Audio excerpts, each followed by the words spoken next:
Thank you, Akshay. Thank you very much, and thanks, Amruta ma'am, for a tremendous, inspiring story that you shared. 1+ year of journey with WoW. So WoW whole team of WoW, whole WoW coaches అందరూ మేమందరం కూడా we are extremely privileged that we are associated with you, right? So ఇటువంటి stories they make us really work more and aim for more. ఇటువంటి stories create చేసేదే one of the biggest achievements of wow. So coming to the topic for today, yeah I think after I release the video on what is the language in which you cannot లై. మనం ఏ భాషలో అసలు అబద్ధం చెప్పలేము. ఏ ఏ లాంగ్వేజ్లో మనతో మనం కూడా అబద్ధం చెప్పుకోలేము. ఏ లాంగ్వేజ్లో basically we cannot, I mean, which is considered with the most honest language on this planet. దీని గురించి నేను వీడియో పోస్ట్ చేసినప్పుడు, yeah obviously I got many answers. People started responding even in Instagram also. Most of you actually answered correct, రైట్గా చెప్పారనమాట. ఏంటి emotions? Okay, you cannot lie. Emotions cannot lie. I making sense? So actually దానికి ఇంకొక పదం కూడా ఉంది. Emotions అనేది మనం చెప్పుకునే word actually, but at who are we basically, right from human beings to animals to anything that you see around. Maybe ఇప్పుడు మీరు మాట్లాడుతుంటే, మీరు చూస్తుంటే స్క్రీన్ కావచ్చు, లేదా మొబైల్ కావచ్చు, గ్యాడ్జెట్స్ కావచ్చు, లేదా మీరు కూర్చున్న చైర్ కావచ్చు. Basically, what are we? We are nothing but energy, right? We, at microscopic level, we are all atoms vibrating. ఇప్పుడు నేను చెప్పేదంతా ఫిలాసఫీ కాదు, ఫిజిక్స్. Please understand. ఓకే, ఏదో కథ చెప్తాన్నాడు అనుకోద్దండి. నేను చెప్పేవి మొత్తం లాసే. LAWS. దీన్ని అర్థం చేసుకున్న వాళ్ళు యూ కెన్ రూల్. అర్థం చేసుకోకపోతే మనకెందుకు చాలా విషయాలు మనకు అనుకూలంగా జరగడం లేదు అనే ప్రశ్నార్థకంతో బతుకుతామన్నమాట, చిన్న చిన్న సూత్రాలు మనం అర్థం చేసుకోకపోతే. దీంట్లో ఇప్పుడు నేను చెప్పేది, ఈ లా పేరేమంటే vibrational energy, the law of vibration. The law of vibration. All of us vibrate. This mobile phone is vibrating, your chair is vibrating, you are vibrating at cellular level, at atomic level. But మీకు physics అర్థం idea ఉంటే, వైబ్రేషన్ని దేంతో కొలుస్తారు, measure చేస్తారంటే ఫ్రీక్వెన్సీతో. So ప్రతి ఒక్క ఆబ్జెక్ట్కి ఒక frequency ఉంటుంది. అట్లా ఈ కాల్లో ఉన్న అందరికీ కూడా ఫ్రీక్వెన్సీ ఉంది. నరేన్కి ఒక ఫ్రీక్వెన్సీ ఉంది, ఇందాక మాట్లాడిన అమృత గారికి ఒక ఫ్రీక్వెన్సీ ఉంది, డాక్టర్ షాజిదాకు ఒక ఫ్రీక్వెన్సీ ఉంది, నవీన్కి ఒక ఫ్రీక్వెన్సీ ఉంది, కిరణ్ కాసర్ తనకు ఒక ఫ్రీక్వెన్సీ ఉంది, ఎవ్రీబడి, సాత్విక ఒక ఫ్రీక్వెన్సీ ఉంది. మన ఫ్రీక్వెన్సీస్ని దీన్ని ఫ్రీక్వెన్సీస్ని క్యాలిక్యులేట్ చేసేకైతే ఫిజిక్స్ ల్యాబ్స్లో సింపుల్ ఎక్స్పెరిమెంట్స్ ఉన్నాయి, మనకి కూడా ఉన్న ఎక్స్పెరిమెంట్స్. బట్ మన ఫ్రీక్వెన్సీస్ని ఎలా క్యాలిక్యులేట్ చేస్తారంటే through our feelings, through our emotions. And ఉన్న 24 గంటల్లో ఎక్కువ డామినెంట్గా మనది ఏ ఫీల్ ఉంటుందో, ఏ ఎమోషన్ ఎమిట్ చేస్తామో, అదే మన ఫ్రీక్వెన్సీ. ఉన్న 24 అవర్స్లో, రోజులో మ్యాక్సిమం టైం మీలో నుంచి వస్తుండే ఫ్రీక్వెన్సీ ఏదో,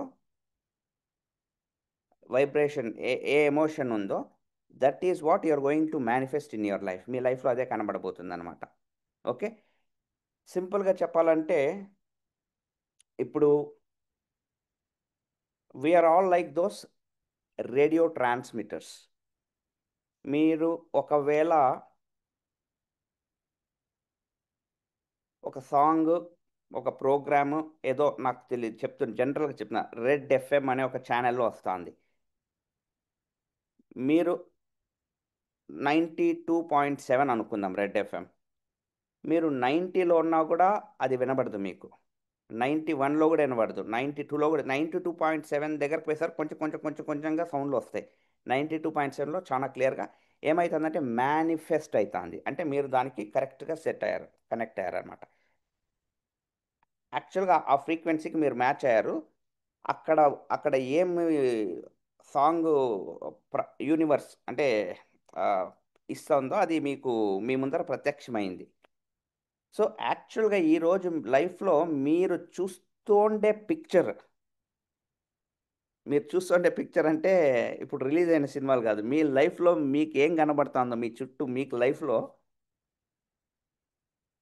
నాకది నచ్చట్లేదు, అది మారాలంటే మీ ఫ్రీక్వెన్సీ మారాలి. మన ఫ్రీక్వెన్సీ మారాలి. మీరు వినే సాంగ్ మీకు నచ్చలేదు రేడియో అంటే 92.7 నుంచి 93.5కో దేనికో మారుస్తారు కదా! అదే విధంగా నా లైఫ్‌లో నాకు కనబడతాండే సాంగు, నాకు వినబడతాండే సాంగు ఈ పిక్చర్స్ మీకు నచ్చట్లేదంటే మీ ఫ్రీక్వెన్సీ మారాలి. ట్యూనింగ్ మారాలి. ఏం ట్యూనింగ్ మార్చుకోవాలి? ఏ ట్యూనింగ్‌లో ఉంటే అద్భుతాలు జరుగుతాయి. మేబీ ఒక కరెక్ట్‌గా 10, 15 నిమిషాలు మాట్లాడదాం. ఎందుకంటే మళ్ళా నాకు సెకండ్ షో గూడా ఉంది. Okay. 1 second. Yeah! So, frequency. This is the vibration. Okay. This is we are going to talk about your frequency. And as I mentioned, everything is energy. There is nothing more, nothing less. Everything is boiled down to energy. And మీ కళ్ళ ముందు కనబడుతున్న reality మొత్తం కూడా it's your frequency. ఇంకా వేరే ఆప్షనే లేదు అది. And this is physics. This is what we are talking is physics, pure physics. And మీకు నేను ఏదైతే చెప్తున్నానో నాకు ఇష్టమైన సబ్జెక్ట్ ఇది క్వాంటమ్ ఫిజిక్స్. నేను maybe I don't say many books, but at least ఒక 5 నుంచి 10 పుస్తకాలు చదివింటాను. నాకు చాలా ఇష్టమైన కాన్సెప్ట్ అండ్ నేను ఇంప్లిమెంట్ చేసేది లైఫ్లో ఇది. ఇవి ఏం చెప్తాయంటే మన ఎమోషనల్ ఫ్రీక్వెన్సీ, మనం ఉండే స్టేట్స్ ఇవి. రఫ్గా మనం ఉండే స్టేట్స్ ఇవి.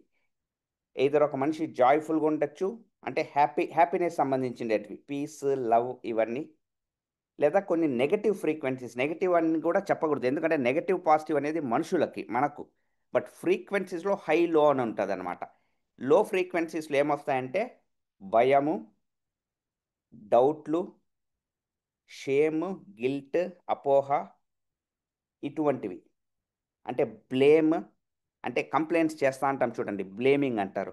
ఇవన్నీ కూడా లో ఫ్రీక్వెన్సీస్. సో, దీనికి ఇంకా ఎగ్జాక్ట్ నంబర్స్ కూడా ఉన్నాయి. లైక్ హయ్యెస్ట్ ఫ్రీక్వెన్సీ వచ్చేసి ఎన్‌లైటెన్‌మెంట్ అంటారు. Gautama Buddha, Jesus Christ, prophet Muhammad, maybe lord Krishna, వీళ్ళందరూ ఎవరు? Enlightened beings. Enlightened, almost you're equal to god. That is the highest frequency. అందుకే మనము పురాణాలు అవి ఇవి చూసినప్పుడు వాళ్ళు నోటితో నువ్వు ఇది రాయి అయిపో అంటే అయిపోతారు. నీకు అర్థమవుతుందా? ఇవన్నీ యాక్చువల్‌గా చెప్పాలంటే మనకు ఏదో కొంచెం అబ్బా! మాయాలు, మంత్రాలు అనిపిస్తది గానీ, యాక్చువల్‌గా that is frequency. They are so enlightened that నాకిది కావాలంటే అది జరిగిపోతది. ఆ మొమెంట్ జరిగిపోతది అదంతే. మనం ఒక విషయం గురించి 15 ఏళ్ళకి ఆలోచిస్తా ఉంటాం. ఎందుకురా నాకు ఇది కావడంలే, అది కావడంలే ఏందో ఆళ్ళు "ఏయ్! నువ్వు రాయి అయిపో. లేదా నువ్వు రాయి నుంచి మనిషి అయిపో." ఎట్లా జరిగిందది? Because they operate at a very high frequency. నేను ఈ పుస్తకాలు పాతవి చదివినప్పుడు ఇప్పుడు మహామునులు వాళ్ళు పోతా అంటే ఏదో పర్వతం అడ్డం వస్తుంది. ఆ పర్వతాన్ని నువ్వు అని అంటే ఆ పర్వతం కంప్లీట్‌గా బెండ్ అయిపోతుంది. ఇవన్నీ చదువుతున్నప్పుడు నేను ఆ టైప్ పర్సన్. మీరు కూడా అట్లాంటి పర్సన్ అయ్యుండొచ్చేమో. అంటే ఫ్యాంటసీస్ అంటే చాలా ఇష్టం ఉంటాయి కదా!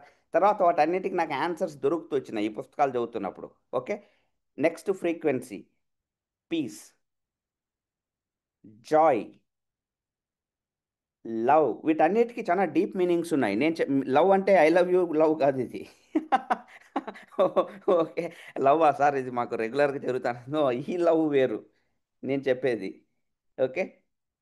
రీజన్, నేను క్లారిటీ ప్రిసీడ్స్ సక్సెస్ అనే ఒక వెబినార్‌లో మనం మాట్లాడుకున్నాము. నిన్ననో, మొన్ననో. రీజన్ చాలా పవర్‌ఫుల్ ఫ్రీక్వెన్సీ ఉంది దానికి. అంటే మీకొక కారణం ఉండాల. పర్పస్. దాన్నే రీజన్ అంటారు. రేపొద్దున నువ్వు నిద్ర ఏ ఉత్సాహంతో కాలు బెడ్‌లోంచి కిందకి పెడుతున్నావు. అంటే సూర్యుని కోసం మేము వ్యాపారాలు బిల్డ్ చేసినప్పుడు నేను గర్వంగా సూర్యుని కోసం వెయిట్ చేసేటోళ్ళం మేమని. నాకు రాత్రి అయిపోతే మనుషులందరూ నిద్రపోతారే ఇప్పుడు, నేను పొద్దున్న లేసి మళ్ళా పని చేయాలి. అంటే నాకు అంత ఉత్సాహము, అంత ఆహ్, అంటే I have that bigger reason. Right? మీ రీజన్ ఏంటి? అవన్నీ చాలా పవర్‌ఫుల్ ఫ్రీక్వెన్సీస్. యాక్సెప్టెన్స్ అంటే ఏమంటే you're accepting life. You're not complaining. వాడి వల్లనే ఇట్టయింది. ఏందో మనకింకా యాక్చువల్‌గా అప్పుడు అట్లా అవ్వకుండింటే ఇప్పుడు బాగుండింటాము. లేదా వీడు చూడు నేనెంత చెప్పినా నువ్వు యాక్సెప్ట్ చేయడం లేదు. యాక్సెప్ట్ చేస్తే అది చాలా పవర్‌ఫుల్ ఫ్రీక్వెన్సీ. ఇంకా చూడండి, కరేజ్ కూడా ఇంకా న్యూట్రల్, కరేజ్ అక్కడి వరకు. అక్కడి నుంచి ఇంక డౌన్‌లో చూసుకున్నారనుకోండి, యాంగర్, డిజైర్ అంటే కన్‌ఫ్యూజ్ అవుద్దండి. డిజైర్ అంటే ఈడ డ్రీమ్, కలలు, కోరికలు వీటి గురించి కాదు. డిజైర్ అంటే ఏమంటే, ఎప్పుడైనా ఎవరికైనా ఒక డిజైర్ ఎప్పుడుంటది? అంటే నాకది కావాలా, నాకది ఎట్లైనా నాకు కావాలా, ఎప్పుడు నాకు ఆ కోరిక ఎక్కువుంటుందంటే, నాతో లేదు అనే ఫీలింగ్ నాకెక్కువున్నప్పుడు అది కావాలనిపిస్తుంది. లోటులోంచి పుట్టింది డిజైర్. ల్యాక్ ఆఫ్ ల్యాక్ అంటారు. ఎల్ఏసీకే ల్యాక్ అనేది చాలా డేంజరస్ వర్డ్. మనకెప్పుడొస్తుందో, నాకు కూడా అదుంటే యూ షుడ్ నెవర్ థింక్. అంటే you should be very happy, excited. దీనికి ఆపోజిట్ ఏం తెలుసా? Gratitude. You should be contented.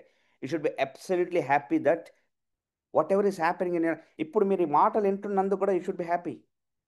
You are present in this meeting, you should be happy.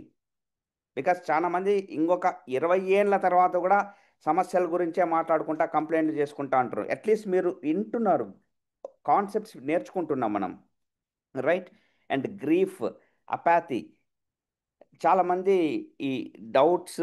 1 second, మా వాడు వచ్చేప్పుడే సినిమా టైం అయిపోతుందని చూపిస్తున్నాడు. Okay. So, the thing here is you have to one thing we have to understand. ఇప్పుడు నేను చూపించిన అన్ని ఫ్రీక్వెన్సీస్‌లో ఏ ఫ్రీక్వెన్సీలో మనము డామినెంట్‌గా ఉంటున్నాం. డామినెంట్. ఒక క్షణం గురించి నేను మాట్లాడడంలే. ఒక రోజులో ఎక్కువ టైం ఏ ఫ్రీక్వెన్సీలో ఉంటున్నామో అది మీరు. అదే మీ 92.7. అది మీ బిగ్ ఎఫ్ఎం. అది మీ రెడ్ ఎఫ్ఎం. ఆ పాటలే మీకు వినబడతాయి. ఏ ఫ్రీక్వెన్సీలో ఉంటున్నాం. నేను ఇప్పుడు ఎగ్జాంపుల్ మీకు చెప్పాలంటే చూడండి, గ్రాటిట్యూడ్ అంటే కృతజ్ఞత. ఒక మన లైఫ్ ఇప్పుడు 84 మేబీ ఐ రియల్లీ నో, ఏదో బుక్‌లో చదివి మీకు చెప్తున్నా. మేబీ 1,00,00,000 జీవరాశులలో హ్యూమన్ బీయింగ్‌గా పుట్టినాం. దానికే విపరీతం గ్రాటిట్యూడ్ ఉండాలి గదా! ఇందాక ఆ అబ్బాయి heart attack, heart attack, heart attack, yeah! Heart attack, heart attack అంటంటేనే చాలా భయమేస్తాంది. మాటకు ముందు, మాట తర్వాత హార్ట్ అటాక్, హార్ట్ అటాక్ అంటున్నాడు. అట్‌లీస్ట్ మన హార్ట్ బాగుంది. దానికి గ్రాటిట్యూడ్ ఉండాలి గదా! అట్లా కృతజ్ఞత ఉండేందుకు ఇన్ని పెట్టుకొని కూడా మనం కంప్లెయింట్ చేస్తా ఉన్నామంటే, మన ఫ్రీక్వెన్సీ బాలేదు. సో, ప్రాబ్లమ్ ఏమైతది? ఈ ఫ్రీక్వెన్సీ లోగా ఉంటే ఏమైతది? హైగా ఉంటే ఏమైద్దంటే, ఏ ఫ్రీక్వెన్సీలో ఉంటే అటువంటి ఆపర్చునిటీస్, అటువంటి పీపుల్, ఈ ఫ్రీక్వెన్సీ అనేది ఏమంటే మీరు చిన్నప్పుడు ఇది వినింటారనుకుంటా. రెసొనెన్స్, నేను ఫిజిక్స్‌లో దీని మీద క్వెషన్ గూడా వచ్చేది. Resonance phenomena. ఒక బ్రిడ్జ్ మీద సోల్జర్స్ మార్చ్ చేస్తా అంటే ఆ బ్రిడ్జ్ కూలిపోతది ఒక పాయింట్‌లో. మీకు గుర్తుంటే. ఎందుకంటే వాళ్ళు మార్చ్ చేసేటప్పుడు ఆహ్, ఆ బ్రిడ్జ్ యొక్క ఫ్రీక్వెన్సీకి వీళ్ళు మార్చ్ చేసే ఫ్రీక్వెన్సీ మ్యాచ్ అయ్యి ఎక్కువ వైబ్రేట్ అయ్యి బ్రిడ్జ్ కొలాప్స్ అయిపోతుంది. ఇది రియల్గా జరిగిండేది. సో మీరు ఏ ఫ్రీక్వెన్సీని ఎమిట్ చేస్తారో ఆ ఫ్రీక్వెన్సీకి తగ్గ ఆపర్చునిటీస్ని, పీపుల్ని, సిచ్యుయేషన్స్ని అన్నిటిని మీరు లైఫ్లోకి ఆహ్వానిస్తారు. So your law of vibration will decide the law of attraction. నేను చాలా డౌట్ఫుల్గా ఉన్నా. నా నాకు డౌట్ని పెంచే మనుషులే వస్తారు జీవితంలోకి. మీకు అర్థమవుతుందా? ఏం బాబాయ్ ఇవన్నీ ఏడ మన వల్ల అవుతుందా కాదన్నప్పుడు, హే ఇవన్నీ కాదనేటోడే మీ దగ్గరకు వస్తాడు. ఎందుకంటే మీరు అదే ఎమిట్ చేస్తున్నారు. మా దగ్గరకు రారు అట్లాంటి వాళ్ళు. మా దగ్గరకు అట్లాంటి మనుషులు రారు, సిచ్యుయేషన్స్ రావు. ఎందుకంటే మా వైబ్రేషన్స్ డిఫరెంట్. ఏవి యాక్సిడెంట్స్ కావు. నిజంగా యాక్సిడెంట్ అయ్యేది కూడా యాక్సిడెంట్ కాదు. ఎందుకంటే యాక్సిడెంట్ అయిపోయేటోడు లేడు కాబట్టి మనం యాక్సిడెంట్ అంటున్నాం. There are no accidents. So the thing is what frequency are emitting, what is your dominant frequency. నేను ఈ విషయాల్లో మీకు లిప్ సర్వీస్ అంటారు కదా, ఏదో ఇక్కడ నుంచి మాట్లాడడం, ఐ డోంట్ డూ దట్. ఇప్పుడు మా చైల్డ్తో నేను I went to this restaurant. I think వినాయకుడిని తీసుకొచ్చేకపోయినాము. వినాయకుడిని తీసుకున్నాక మై వైఫ్ అండ్ వాళ్ళు అన్నీ పెట్టుకునేసి కార్లో ఐ థింక్ ఇంటికి వెళ్ళారు. అక్కడనే ఒక హోటల్లో వాడు ఏదో తిందామంటే నేను వాడు వెళ్ళి కూర్చున్నాం. కూర్చొని వాడు ఏదో ఆర్డర్ చేసి నేను ఆర్డర్ చేసుకున్నాను. తిన్నాక one middle aged woman came, clean చేసేదా సార్ అనేసి. అంటే అవి తినేసి నాకు అన్ని క్లీన్ చేస్తారు కదా. Then I told him, man, నాకు వాడికి చెప్పే దాని గురించి నేను చెప్పట్లేదు. నాకు ఆటోమేటిక్గా చేతులు మొక్కునేస్తాయి అన్నమాట ఆమెకి. అంటే ఆమె ఆమె నా ముందర వచ్చేసి అవన్నీ తీస్తున్నప్పుడు నాకు ఇప్పుడు మీకు చెప్తుంటే కూడా నాకు ఎట్లనో ఉంది. ఎందుకంటే I should be thankful first thing. ఎందుకు thanks? I'm sitting and she's doing a service for me. I should be really thankful, and I thank her also. And I told this person, my kid, ఈ frequency వాడు నేర్చుకోవాలి. ఆ age నుంచి వాడు నేర్చుకోవాలి ఆ frequency. ఈడ చట్నీ పడిందమ్మా, ఇది కూడా అట్లా చూడు, తుడు. No, I want him to learn to be thankful. చూడు నాన్న, she's helping us, thank her. అందుకనే వీళ్ళు ఇప్పుడు కొంచెం ఎక్కువనే అయిపోయింది వీళ్ళకి థ్యాంక్స్. ఎప్పుడైనా వీళ్ళకి ఇంకా ఆ, నేను మామూలుగా ఎప్పుడైనా ఆటోలో వచ్చినప్పుడు వాళ్ళు 150 ఫస్ట్ ఆడ ఎక్కినప్పుడు 130 అని అంటారు. ఇక్కడ దిగేటప్పుడు కొంచెం మా ఇల్లు అది ఇది చూసినాక సార్ 150 అంటారు. నేను వాళ్ళకి 200 ఇస్తాను అనమాట. వాళ్ళు అది చేంజ్ అంటే పర్లేదని. వీళ్ళు ఇప్పటి నుంచే, అంటే అది నేను సంపాదించిన, అది డిఫరెంట్ స్టోరీ. వీళ్ళు ఇప్పటి నుంచే నాన్న 500 ఇచ్చేసి మనము చేంజ్ పెట్టుకోండి అంటే వాళ్ళకి I want them to learn gratitude. Of course కొన్ని విషయాలు నేర్పిస్తున్నది వేరే విషయం, but I want them to learn about thanks. I want them to learn how the world will be beautiful if you operate in a higher frequency. The frequency of joy, the frequency of gratitude, the frequency of peace, frequency of love, real love, affection towards others, compassion, ఎదుటి వాళ్ళ బాధని నువ్వు అర్థం చేసుకోగలగడం. ఈ అదే చూడండి, ఇది real, ఇది రియల్. ఈ లాంగ్వేజ్లో మీరు అబద్ధం చెప్పలేరు. అదే ఫర్ ఎగ్జాంపుల్ నేను ఇక్కడ ఎవరితోనా లోపల, ఇప్పుడు ఎగ్జాంపుల్ తీసుకుంటున్నా, నేను నరసింహరావు చాలా క్లోజ్ కాబట్టి, నరసింహరావు నాకు ఏదైనా అప్పున్నాడు అనుకుందాము. నేను ఏం బా నరసింహరావు, ఏం విశేషాలు అంటే, ఏం బా నరసింహరావు నీ నవ్వు చూస్తుంటే నాకు చాలా హ్యాపీగా ఉంది అట్ట ఇట్టని, లోపల ఈ మనిషి ఎప్పుడు ఇస్తాడో నా అప్పు. This cannot happen, this cannot happen. I making sense to you? So it has to be like, నేను అది చేయలేను అనమాట. అది నేను డెఫినెట్గా చేయలేను. ఒక ఫోన్లో ఇప్పుడు మహేందర్ సార్తో ఇక్కడ మాట్లాడేటప్పుడు ఫోన్లో ఈడ నవ్వితేనే నేను ఫోన్లో నవ్వుతూ మాట్లాడగలను. I cannot fake, I cannot fake smile. Hi Mahender sir ఎట్లా, అట్లా చేయలేను నేను. మీకు అర్థమైందా? I want to be at that frequency. ఎంత టైం మనం ఆ ఎందుకంటే దట్ ఈస్ మై లైఫ్. రేపు పొద్దున నేను నా ట్యూన్, నేను వినబోయే పాట అది, నేను చూడబోయే సినిమా అది. కాబట్టి నేను చూపించిన దాంట్లో ఎన్లైటన్ అయితే ఇంక అది వేరే విషయం లేని మీరు గౌతమ్ బుద్ధ, జీసస్, కృష్ణ, మొహమ్మద్ తర్వాత మీ పేరే. ఎన్లైటన్మెంట్ అంటే ఏమంటే, think about it, what is enlightenment? ఒక్కసారి ఆలోచిస్తామా ఏంటి ఎన్లైటన్మెంట్? వాళ్ళని ఏమి అంటే వాళ్ళని ఏం అఫెక్ట్ చేయలేదు. నువ్వు ఏమన్నా చేయి నవ్వుకుంటా ఉంటారు, అంతేనా? వాళ్ళని ఏం చేయలేదు. That is godly nature. ఆ emotion okay, we're human beings. కోపం ఉంటుంది, తిడతాము, కొంచెం పడతాము, కొంచెము, నో ప్రాబ్లం. బట్ ఎంత త్వరగా బయట వస్తున్నారు? డామినెంట్ ఎమోషన్ అంటున్నా నేను. ఎంత త్వరగా బయట వస్తున్నారు? ప్రాబ్లం ఏమంటే చాలామంది ఆ డౌన్ డౌన్ స్పైరల్ ఉంది కదా ఆ బొమ్మలో, అక్కడ ఎక్కువ టైం ఉంటాము. ఫియర్, నా వల్ల అవుతుందా, లేదా యాంగర్, కంప్లైనింగ్ మోడ్, బ్లేమింగ్, అట్లాంటి టోల్తో ఎక్కువ గడుపుతాము. మళ్ళీ ఈ ఎమోషన్ మళ్ళీ పెరుగుతుంది, మళ్ళీ వాళ్ళు వస్తారు, మళ్ళీ అవే సిచ్యుయేషన్స్ వస్తాయి, మళ్ళీ ఎమోషన్ పెరుగుతుంది. You go down, go down, go down, go down అనమాట. అదేదో పాము ల్యాడర్లో కిందకి వచ్చేసినట్టు అనమాట. You keep going down. ఎక్కడనో you should realise and you should start making these changes. అరే పాట ఇది కాదు కదా, నాకు వినాలి, నాకు నచ్చే పాట కాదు, అసలు ఈ ఛానలే కాదు కదా, లెట్ మీ ట్యూన్ బ్యాక్. నేను because you can do that, animals cannot do that.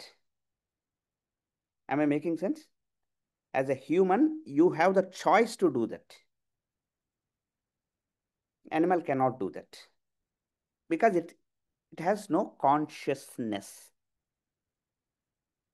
Emotional ladder లేదు దానికి. Only we can do that. Okay. So it was good talking to you. Take this really seriously. Where am I? I know many of us are in the down only, lower frequency. ఎంత త్వరగా అప్కి వెళ్ళడానికి try చేస్తాము? ఎవరు నాకు దీనికి help చేస్తారు? ఏమి చేస్తే పైన ఉండే ఛాన్సెస్ ఉన్నాయి? చాలా చిన్న విషయాలు ఇది. ఈ చేంజెస్ చేసుకోగలిగినాం అనుకోండి, పైకి కూడా అలానే వెళ్ళిపోతాం అనమాట. ఎందుకంటే వాళ్ళే వస్తారు మళ్ళా. You'll start attracting the same people, opportunities, situations, people, opportunities, situations. Okay, రెండిటికి సేమ్ ఫార్ములా అప్లై అవుతుంది. You will start attracting. ఇక్కడైనా ఇదే జరుగుతుంది, ఆడైనా అదే జరుగుతుంది. Okay, so all the best guys. Good night everybody, have a great weekend, and tomorrow we'll meet in the huddle webinar 1 huddle. What was the webinar? Clarity precedes success. Okay, చాలా మంది మీ assignment submit చేస్తున్నారు, appreciate you. And just in case you haven't started attempting, please try doing that. రేపు will have a fantastic huddle and will also have some Q&A. అండ్ నన్ను already కొంతమంది next మా steps ఏంటి అని అడుగుతున్నారు. అవన్నీ కూడా నేను రేపు క్లారిఫై చేస్తాను, రేపు night 9 o'clock. All the best, bye, good night.